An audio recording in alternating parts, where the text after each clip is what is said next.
खामोश शामों में जब सूरज गिरने लगता है तो तेरी याद कसी पुराने गीत की तरह मेरे दिल के पियानों पर बजने लगती है।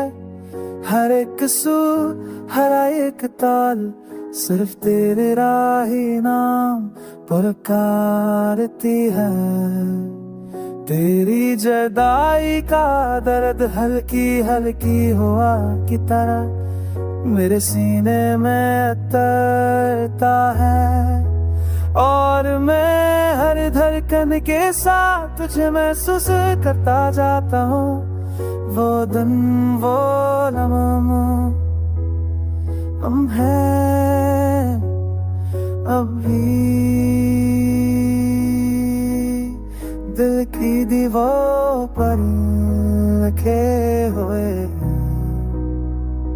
तेरी मेरे नजरों में किए जिस काम की रोशन तेरी आंखों से दाना बिखरों में जलती है। मैं चाहकर भी उन लम्हों को अपने दिल से मिटा की थी और जिंदगी के इस लंबे सफर में कुछ रीते कभी भी नहीं बुलाए जाते और तो मेरा वो एहसास है जिससे मैं आज भी जुड़ा हुआ हूँ। चाहे फासले सदियों के हों दिल की ज़मीं पर तेरा नाम कभी पराना नहीं होता।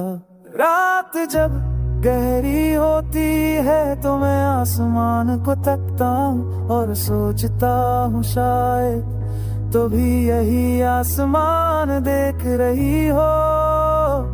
शायद तेरी सांसें भी ऐसी हो मैं कर रही हूँ जिसमें मैं तेरा नाम ले रहा हूँ।